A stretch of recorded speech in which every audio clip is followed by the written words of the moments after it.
गर्व है कि हम केंद्रीय विद्यालय संगठन का हिस्सा हैं। आज केंद्रीय विद्यालय संगठन स्थापना दिवस के उपलक्ष्य में मैं अंजलि यादव, विद्यालय कप्तान, आप सभी को हार्दिक शुभकामनाएं देती हूँ।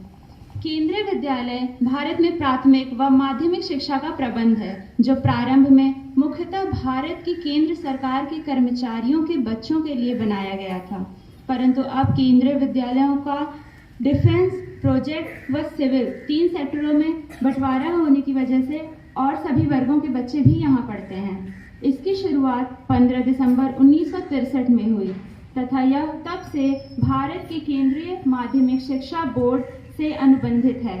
इस समय भारत में कुल केंद्रीय विद्यालयों की संख्या 1225 है।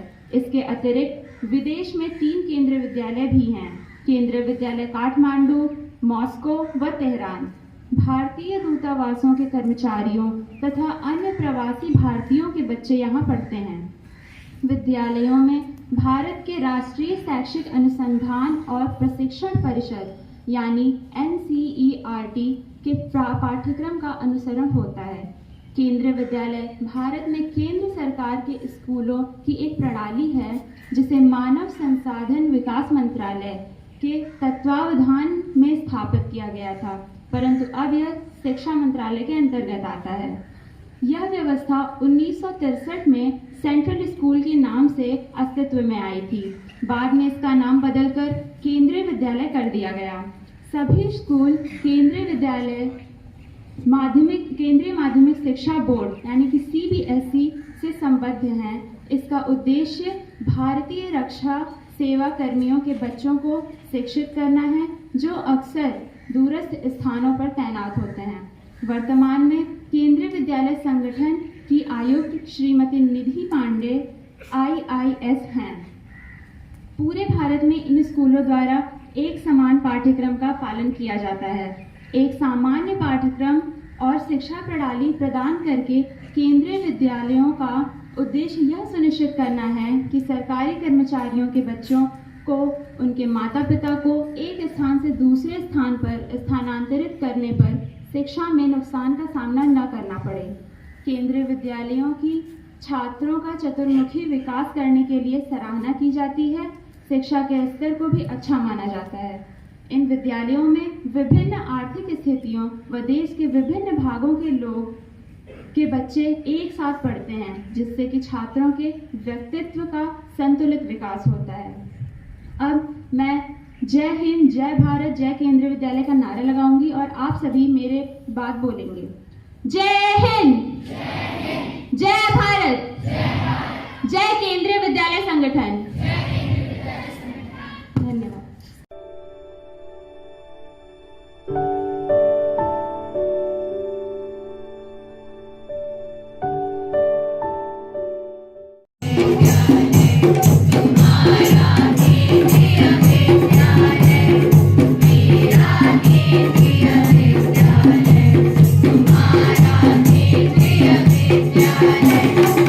भारत का निर्माण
केंद्रीय विद्यालय संगठन की स्थापना दिवस की हार्दिक शुभकामनाएं।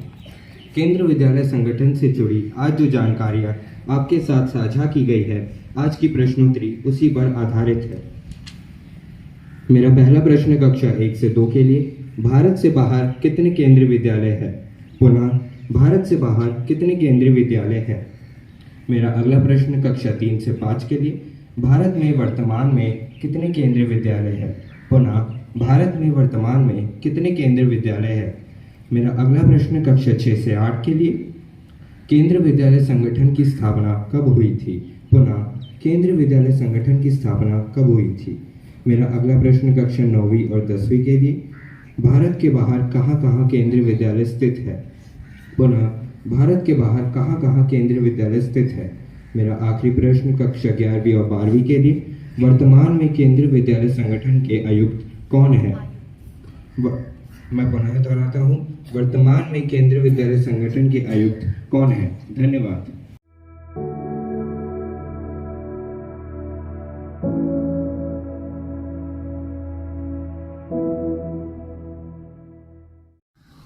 समस्त केंद्रीय विद्यालय परिवार को आज केंद्रीय विद्यालय संगठन के स्थापना दिवस की बहुत बहुत बधाई एवं शुभकामनाएं। बच्चों, अभी केंद्रीय विद्यालय संगठन के बारे में एक बच्ची ने बहुत ही विस्तृत रूप से आपको बताया। केंद्रीय विद्यालय संगठन की स्थापना कब हुई और किन उद्देश्यों को लेकर की गई। केंद्रीय विद्यालय संगठन मूलतः प्रारंभ में इस दृष्टिकोण के साथ स्थापित किया गया था कि रक्षा क्षेत्र के जो भी कार्य करने वाले कर्मचारी एवं अधिकारी होते हैं, उनका स्थानांतरण होते रहता है भारत के एक कोने से भारत के दूसरे कोने तक। परिणामतः उनके बच्चों को पढ़ाई में बहुत दिक्कतें आती थी, समस्याएं आती थी। उन समस्याओं को दूर करने के लिए ही शुरुआत में 25 रेजिमेंटल स्कूल्स को सेंट्रल स्कूल के नाम से प्रारंभ किया गया। बाद में फिर सोसाइटी रजिस्ट्रेशन एक्ट के तहत इसका नाम बदल करके केंद्रीय विद्यालय संगठन के नाम से इसका रजिस्ट्रेशन हुआ और एक समान पाठ्यक्रम होने की वजह से